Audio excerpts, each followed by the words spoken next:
Okay? So now let's go back and let's try to talk about and put into words what that picture can tell us and how this can relate to entropy. So we can say something about this. We have our particular system over here, and we're considering a fixed amount of an ideal gas. So N's constant, P's constant, V's constant, T's constant. The state or macro state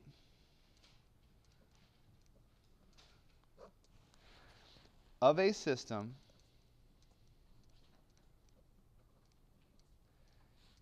is defined by a given set of conditions. And we can define this set of conditions in any way that we want. We can say that we have an ideal gas, which means all the collisions between the molecules are going to be perfectly elastic. We can say that we have constant pressure, volume, and temperature, and a constant number of moles. From all those molecules that we showed, which we would call a macro state, we can have different, what we call microstates. So a given macro state can exist as a result of a large number of different microstates.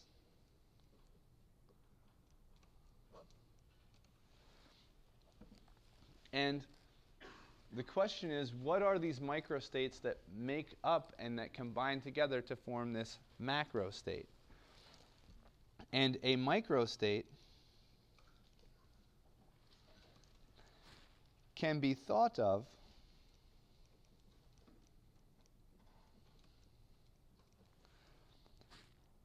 as a snapshot of the system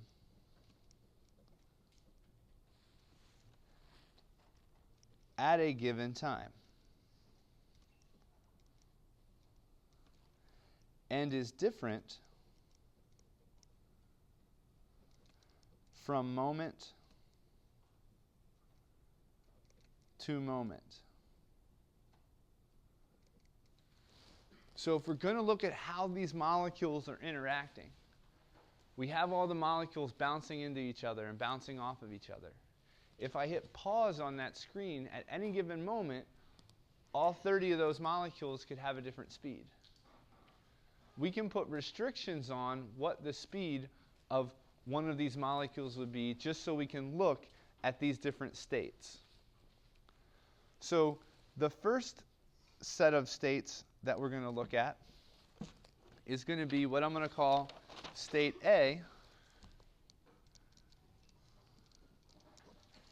versus state B. We're going to put a given set of conditions on each of these states, and we can look at the overall relative energy of each of them. So, for example, we're going to take A and B, both consist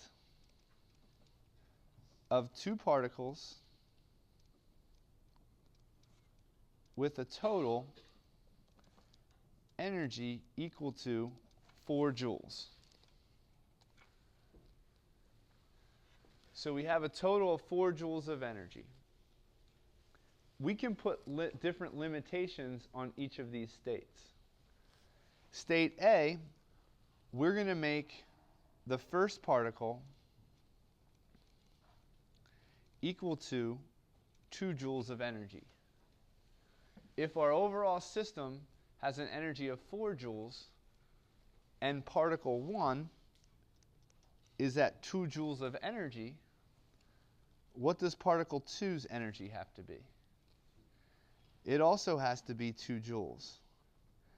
And there's only one way that we can represent these two particles if one of them has to be 2 joules of energy. If, for instance, in state B, and I shouldn't say the first particle here, I should say one particle has to have an energy of 2 joules. For state B, we're going to say that one particle has to equal 3 joules of energy. So here's our energy scale again. One particle is going to be 3 joules of energy. The second particle then has to be 1 joule. So here's our particular energy diagram. So this is what we would call microstate number 1 for each of these macro states.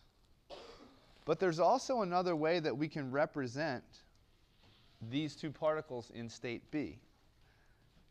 In state B, the first particle can now have an energy of 1 joule, and the second particle can have an energy of 3 joules. So this is a second microstate that will give us the same energy as the first microstate did. We're just flipping around particle 1 and particle 2. If these particles are identical and an ideal gas, we can have two ways of representing them in state B versus only one way of representing them in state A. We call these guys right here microstates. So in state A, we can say that W from our other equation is equal to 1. And in state B, our W is equal to 2. And we know that the entropy, which is S, is going to equal K times the natural log of W. So as W increases, our entropy is going to increase. So we can say that system B has more microstates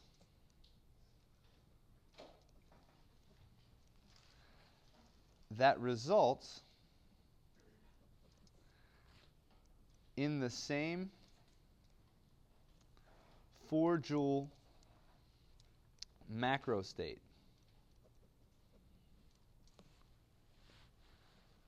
So since W for state A is greater than the W for state B, system B, or state B, has a greater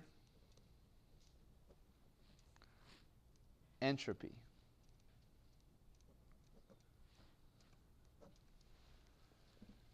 And what we can say from this is that state B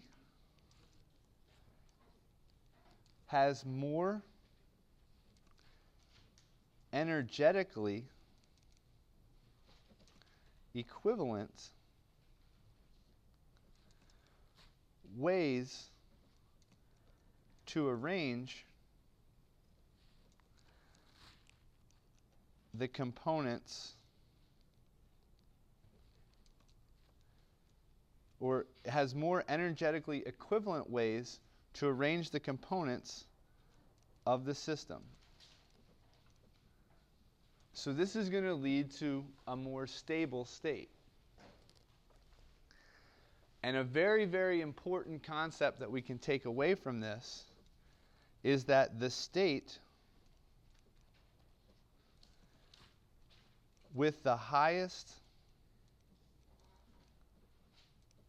entropy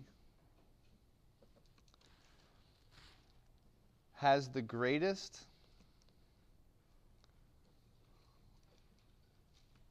number, or actually has the greatest dispersal of energy. Another way of saying this is that the energy can disperse out across a system. And we can look at different systems. The systems could be a combination of molecules. The system can be a molecule itself. And if you remember back from some of the chapters in Chapter 8 and Chapter 9, when we talk about Lewis structures and resonance structures, remember, resonance structures are structures that have the same energy, yet the electron distribution is spread evenly throughout that particular molecule. There's a term called resonance stabilization. This ties into the same exact concept that we look here with entropy. Because if I have resonance, that means I have two molecules that have the same energy. And in terms of the electrons, remember we talked about last chapter, electrons want to repel each other. So if we can somehow disperse that energy and that repulsion across an entire molecule rather than in a fixed space, we can result with a more stable structure. If you're lucky enough to go on to organic chemistry next year, you'll talk about resonance stabilization in great detail. And that has to do with the number of states that we're going to observe here. So we've taken this with a simple model where we're talking about how can we put two particular particles with energy restrictions on them. And what we're going to talk about next week is if I have a particular gas molecule and I have a container that I'm looking at, and I have 5 gas particles over here in this vessel, and it's connected to another vessel with an opening here, and I partition them off as separate containers, but then open them up and allow the gas particles to move over to the other side, what's the probability and what's the likelihood of having all 5 particles stay over here in the same container? Will they diffuse over to the other container? How many states can we look at? And how spontaneous would that happen? Okay? And we're going to look at spontaneity. So what I want to highly focus on and emphasize is make sure you read the first couple sections of Chapter 19 this weekend, because that'll help you get a leg up of what we're going to be talking about on Monday. So we'll pick up on Monday with more of this discussion.